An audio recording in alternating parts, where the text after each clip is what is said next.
manok, hita nga lang. Yan o. So ngayon, dito ko nga gagawain yung napanood ko kay Tito Ka Dreamer. Gamit lamang yung isang buo ng manok ay makakahuli daw ng napakaraming katang. Kaya naman sobra akong napamangha. Kaya naman ngayon ay gagayahin ko rin. At kaya naman nga dito ko susubukan sa ilog na ito ay dito nga sa ilog na to ay maraming nanghuhuli ng katang. Kaya naman ngayon ay dito ko susubukan. Baka dito ako makakuha ng pinakamalaking alimango. Charot! Mga kakulit, tara, let's go! So ayan mga kakulit, dahan-dahan lang tayo at baka tayo madulas at baka ako'y mahulog sa'yo. Charot! So ayan mga kakulit. Yun! Wow! Ano mga kakulit at dito na natin siya susubukan.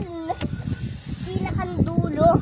Dito nga mga kakulit sa lugar na ito ay dito ko sinubukan yung magnet fishing na nag-trend. Kaya naman ngayon ang hulihin ko naman dito ay hindi na mga bagay-bagay kundi ang puso mo. Charot! So ayan mga kakulit at ipapatali ko na nga kay Papa yung dalawang buo ng manok. Kita nga lang.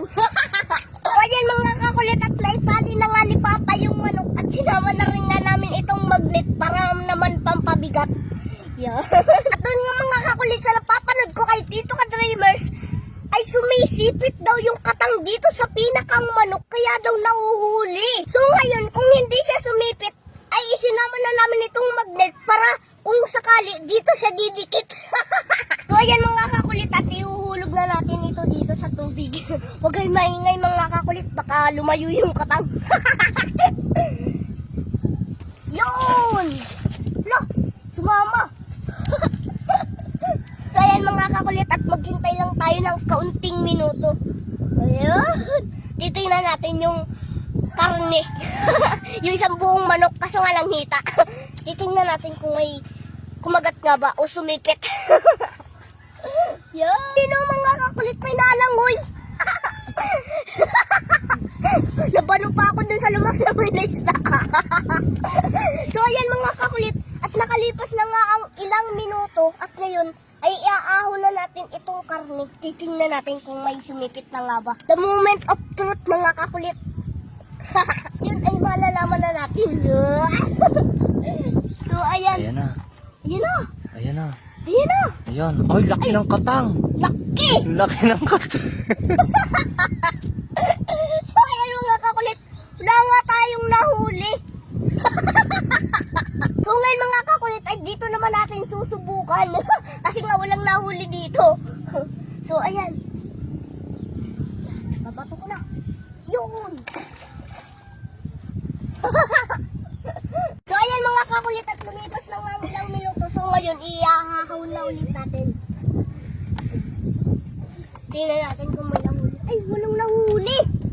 Yan pero may dumikit. Piso!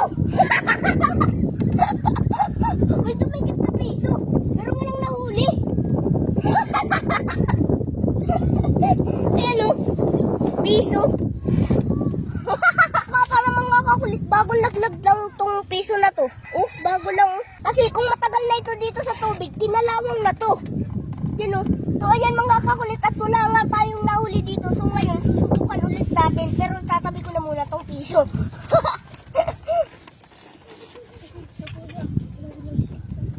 So ayan mga kakulit, hagis na ulit natin. Yeah! Ito mga kakulit, nasa-side na yata mga limangon dito ah. Ayun mga kakulit, may gumagalaw. Na, parang may kumagat na. Ay. Wala pa rin nahuli. Pero may gumagalaw mga kakulit kanina.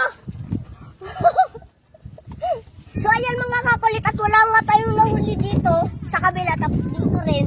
So ngayon dito naman natin susubukan sa kabila. Sabi nga nila mga kakulit, kapag sumuko ka, talo ka. Kaya naman mga kakulit, dito tayo lalaban. Malay mo baka may mahuli na tayo. Itsa ko na. Yeah. Yun, sumama. So ayan mga kakulit at maghintay lang ulit tayo ng ilang minuto. So ayan mga kakulit yun oh, parang may gumagalaw. Malalim na pala to. So ayan mga kakulit at lumipas na nga ang ilang minuto kaya naman kukunin na ulit natin. The moment of truth, mga kakulit. Yun. Ayan na, mga kakulit, meron. Ay. Ano? Ba't nawala? Meron na kanina eh. Totoo nga mga kakulit, pero may umalpas kanina. May nakita ako kanina eh.